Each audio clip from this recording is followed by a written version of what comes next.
Ce que je propose, c'est d'établir une continuité entre Condorcet, Don Milani, dont il est fait question, et l'école de Barbiana, qui n'existe plus à l'heure actuelle.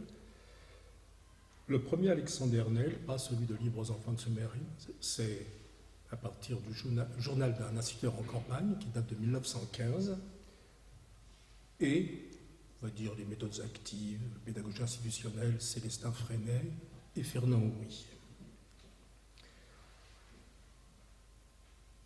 J'ai essayé de dégager une ligne et des continuités entre ces divers auteurs, ces divers penseurs de l'éducation, de l'instruction, de la pédagogie, on va dire, sachant que, en ce qui me concerne, je pense que pour Condorcet, il faut parler instruction, trait d'union, éducation, à mon avis, à la lecture des 5 mémoires. Et je vais me pencher sur les questions de pédagogie essentiellement, et également aussi, bien sûr, ce qui est indissociable, de conception de l'instruction générale du peuple et de l'éducation. Les 4 auteurs dont je vous parle ont pour dénominateur commun le souci, le respect de tout autre, le bien commun, être responsable de sa vie, être acteur, être citoyen. Et puis, on trouve dans toutes ces lectures, de ces auteurs, l'implication active des élèves dans leur formation. Ce qui apparaît moins évident quand on parle de Condorcet, mais qui est explicite dans son premier mémoire. Condorcet, nous en avons longuement parlé, vous en avez longuement parlé ce matin. Plutôt que d'élitisme, je ne suis pas sûr qu'il soit favorable à l'élitisme, Condorcet, mais il était beaucoup plus soucieux du respect des talents.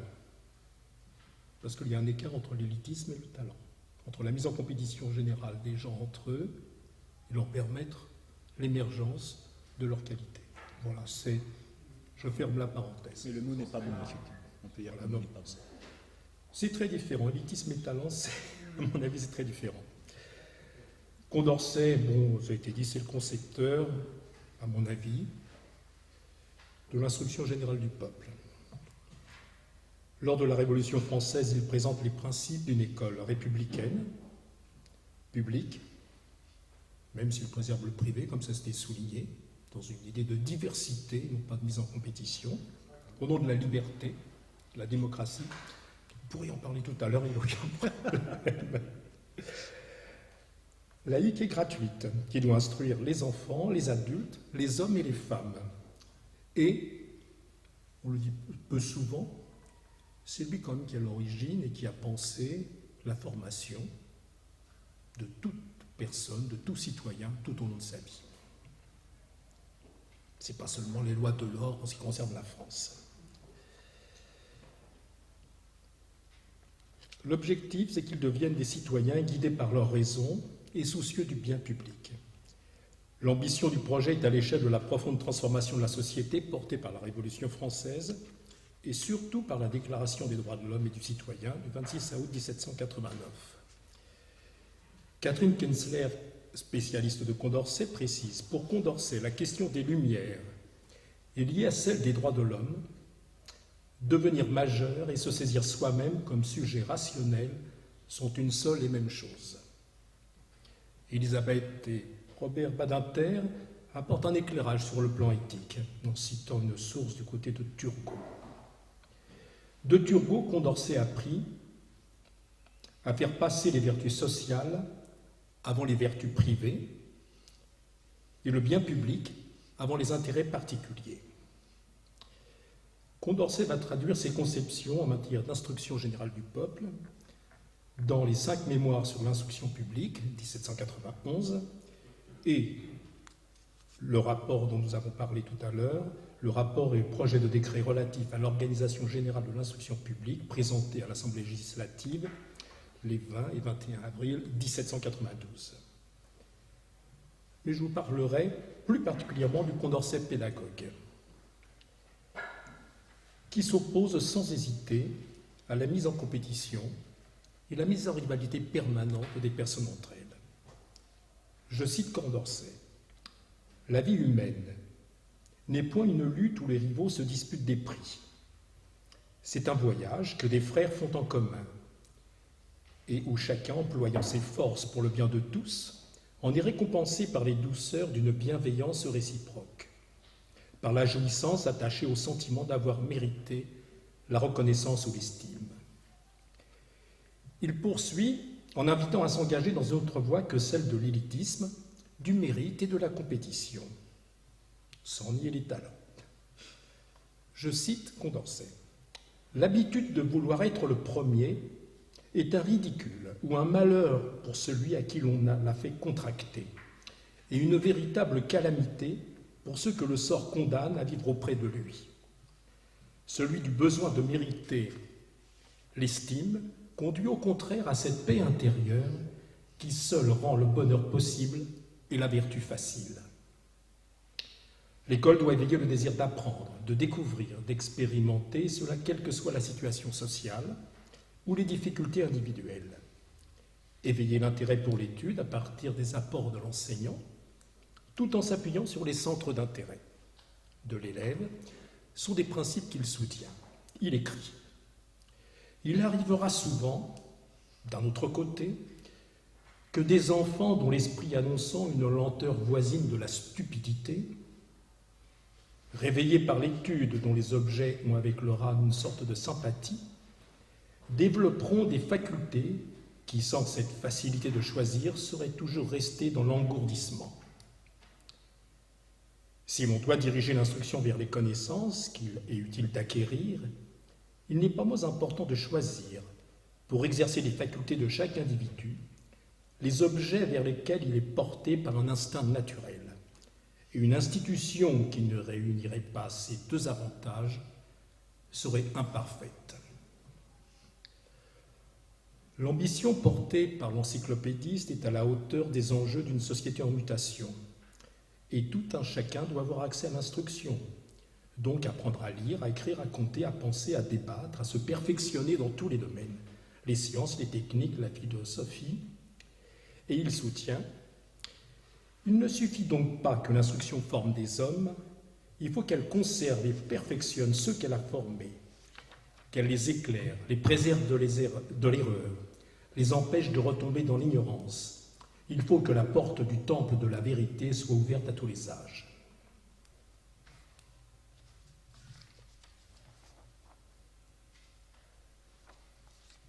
L'idée est de former des citoyens avant tout, qui pensent, qui agissent, l'idée de perfectibilité dont nous avons parlé tout à l'heure, et puis aussi, l'homme est un être pensant, un être doté de raison.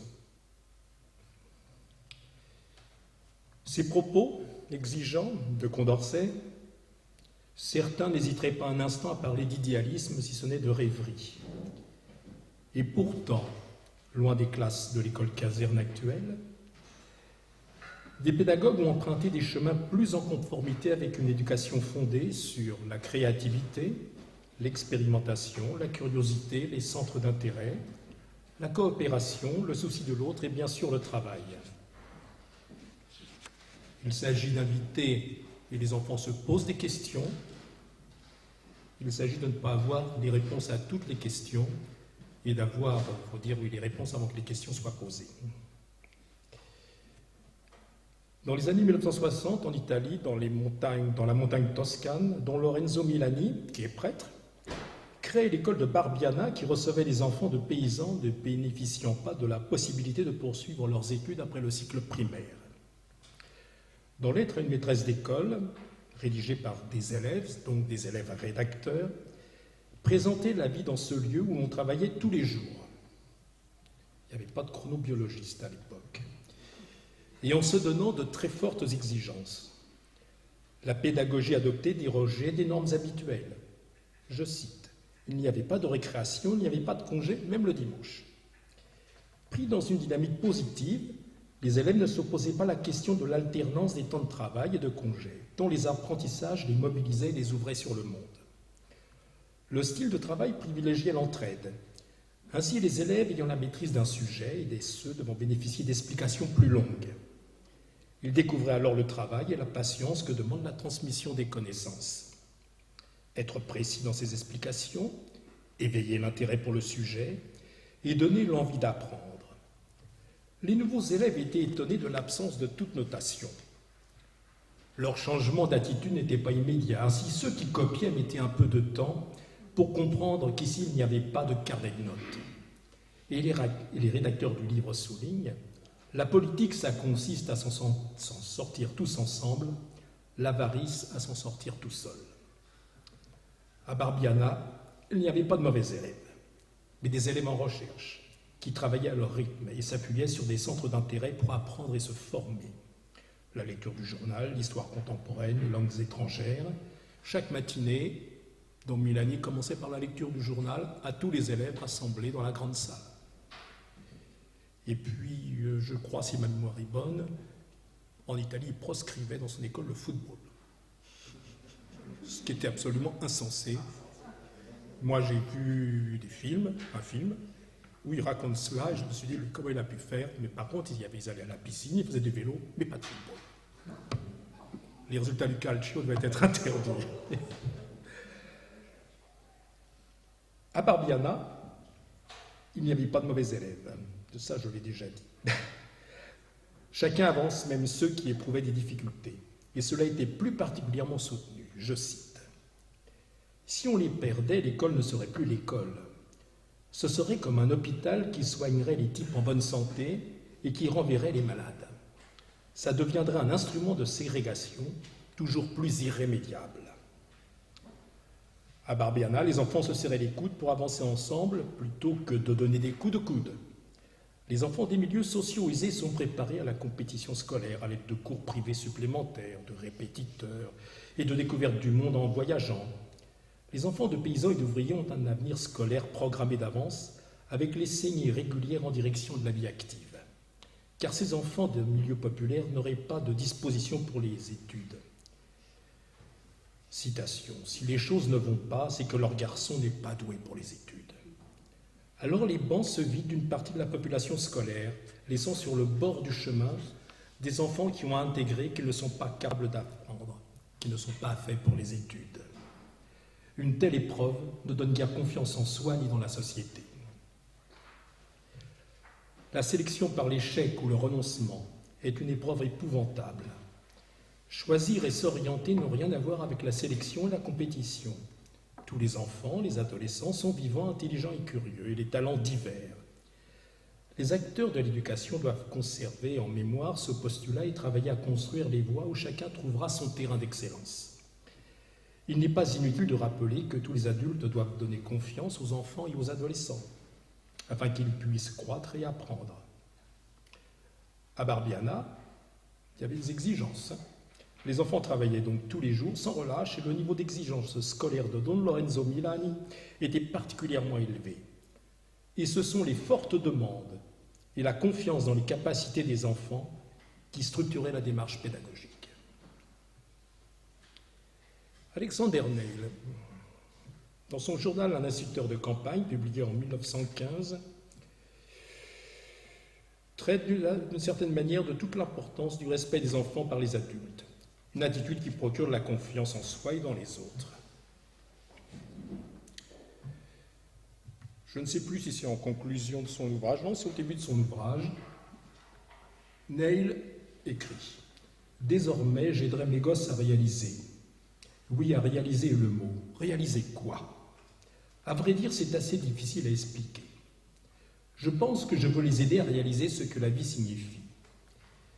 Oui, je veux leur donner, ou plutôt les aider à acquérir une attitude. La plupart de ce que je leur enseigne sera oublié dans un an ou deux. Mais une attitude se conserve toute la vie. Je veux que ces enfants acquièrent l'habitude de faire face à la vie avec honnêteté. » Avant d'en arriver là, Alexander Neil est passé par divers stades avant de concevoir l'école de Summerhill, organisée selon les principes d'éducation dans la liberté. Même si ce n'était pas simple d'être dans cette école. Moi, j'ai vu des vidéos, par exemple, ou des témoignages, où des élèves qui, à Summerhill, ne supportaient pas la démocratie spontanée permanente qui régnait dans l'école avec des alliances et des rapports de force pour modifier le règlement intérieur de l'école, vu que tous les élèves avaient le droit à la parole. Et il y avait des luttes de pouvoir assez dures, il faut bien le dire. Donc il faut dire aussi que ce n'est pas un lieu idéal, l'école de Summerhill. Mais avant de concevoir cette école, en lisant, il y a quelques années, en lisant ce journal d'un instituteur en campagne, j'ai découvert qu'Alexander Ney était l'auteur de Châtiment corporel, ce qu'on n'imagine pas en lisant le reste de son œuvre. Mais il était le produit de son époque. Nous sommes en 1915 en Angleterre. Il lui a fallu une évolution personnelle pour constater la stupidité et l'inefficacité de telles méthodes. Je cite. « Je vois les lanières de mon martinet qui dépassent d'un tiroir de mon bureau. Elles semblent pointer vers moi des doigts accusateurs. Mes idéaux sont très élevés, mais ce soir j'ai fouetté Tom Wiki. Vers 3 heures, il avait fait saigner le nez de Dave Touch, et parce que Dave était le plus petit, j'ai fouetté Tom. Pourtant, je n'étais pas en colère. Je suis désolé de devoir dire que j'ai fouetté parce que je voyais que Dave attendait que je fasse et que j'ai horreur de décevoir un gosse. Plus loin, il dit « Je n'ai pas utilisé le martinet toute la semaine, et si mon foie me laisse tranquille, j'espère en abolir l'usage définitivement. » Alexander Ney évolue en préconisant une éducation proscrivant toute violence à l'encontre des élèves. Et il accorde une place croissante à la fantaisie, à la créativité et à la liberté. Voilà ce qu'il dit. Un bon maître commence sa leçon en parlant de Cromwell et parle en passant de Jack Johnson, de Charlie Chaplin, du vote des femmes, des cochons d'Inde, des fantômes, puis il termine par une explication de la coloration autoprotectrice des animaux. En ce qui me concerne, l'enseignement est une promenade sans itinéraire bien arrêté à travers chaque sujet que le maître d'école connaît.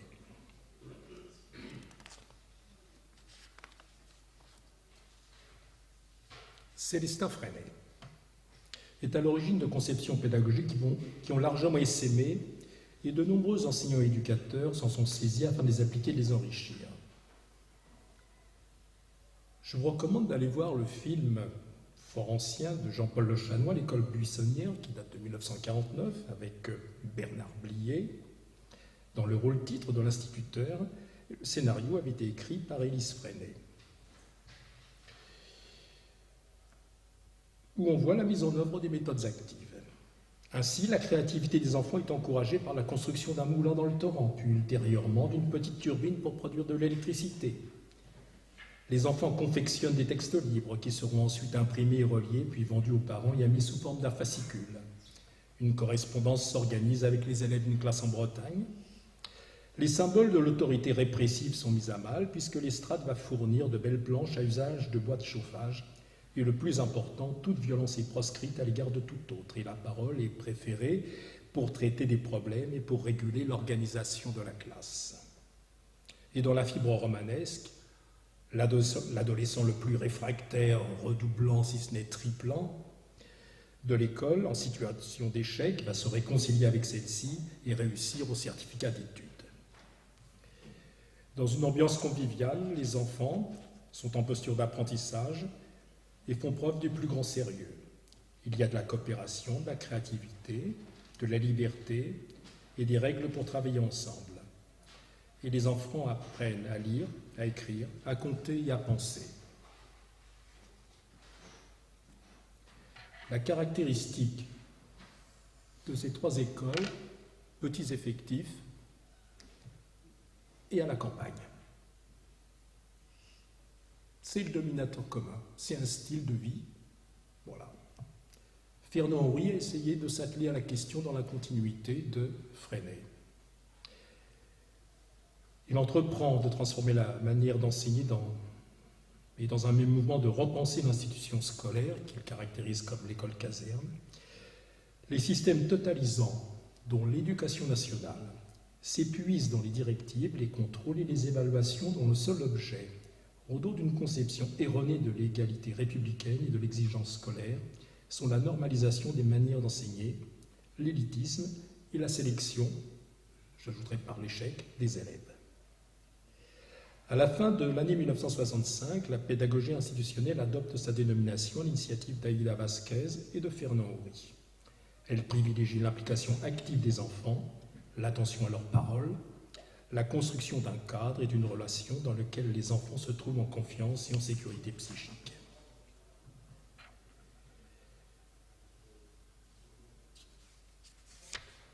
En 1977, Claude Veil, Geneviève Beauchesne et Catherine Veil-Barra, dans leur ouvrage L'école folle ou le cercle vicieux de l'inadaptation scolaire, rappelaient que l'objet de l'éducation n'est pas de fabriquer des compétiteurs. De nouveau, la sélection est écartée au bénéfice d'une formation qui éveille et développe les qualités de chacun. Je les cite. « Nous faisons là comme si le but de l'école et la réussite de l'écolier se définissait par l'accession à un statut social défini. Le statut de l'enfant sortant d'un milieu riche. On donne en exemple le petit-fils du paysan devenant président de la République. Est-ce là le but de l'école ? Ou bien est-ce donné à tous les enfants, qu'ils soient futurs cultivateurs, instituteurs ou présidents de la République, le goût de la culture et une adaptation heureuse dans un métier ? Encore faudrait-il, et cela suppose une mutation profonde de la société, qu'il n'y ait pas cette différence dans les salaires, cette hiérarchisation dans les métiers, sinon on ne peut jamais s'en sortir. L'école reste toujours d'abord un instrument de promotion sociale, au lieu d'être d'abord un instrument d'éducation personnelle. L'objet de l'éducation est de faire accéder l'ensemble des écoliers, collégiens, lycéens et étudiants à la culture, de leur permettre de découvrir le plaisir d'apprendre et qu'ils déterminent à partir de leurs expériences et de leurs goûts un investissement professionnel, et cela sans hâte ni précipitation, ce qui est le contraire de ce qu'on demande aujourd'hui et depuis quelques années. Personne n'avance du même pas. La diversité et l'originalité de chacun sont un bien précieux qui ne supporte pas la normalisation, à moins de vouloir étouffer et plus encore éteindre la moindre parcelle de vie. Toute éducation doit tendre à rendre les personnes plus curieuses et à même de se poser des questions dans tous les domaines. Il s'agit d'apprendre à penser et non à se conformer.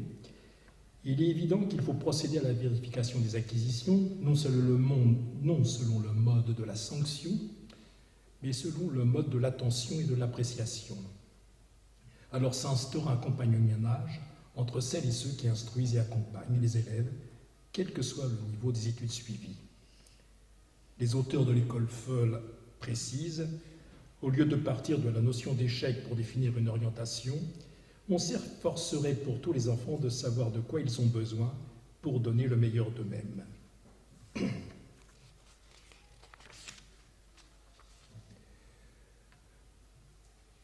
Un système éducatif rénové se donnera des buts et une éthique élevée. Il s'agit de former tout un chacun en tenant compte de ses désirs, de ses possibilités, toujours en évolution. Il n'existe pas de mauvais élèves, mais des jeunes en devenir et en recherche. Chaque élève doit exister dans le regard des enseignants. Sur un plan social, la déconsidération importante dans laquelle sont tenus les emplois techniques et de services relevant de l'exécution crée un réel malaise, puisqu'ils correspondent aux filières de l'échec, et les personnes qui les occupent se sentent, non sans raison, mal considérées, mal rémunérées et de plus en plus mises à l'écart. Le modèle de l'excellence et de l'élitisme produit un profond ressentiment, détruit le lien social et l'appartenance à une même société. Le mérite érigé en dogme absolu est une absurdité dont la force de destruction sociale est bien trop sous-estimée. Alors peut-être émerge une autre figure du maître, instruisant et éduquant dans une perspective politique et philosophique qui refuse l'idéologie du mérite, de la performance, de la sélection, de la compétition et qui privilégie le bien commun, invite au souci de l'autre et à la coopération, qui favorise la libre circulation de la parole et le respect de tout autre, qui mobilise la créativité, l'expérimentation et l'exigence de travail n'en est que renforcée. Cet ensemble forme une nouvelle donne pédagogique qui ne peut se traduire que par l'émergence d'une conception de l'éducation qui effectue un retour aux sources de la pédagogie, convoquant entre autres Condorcet et les divers acteurs des méthodes actives. Merci.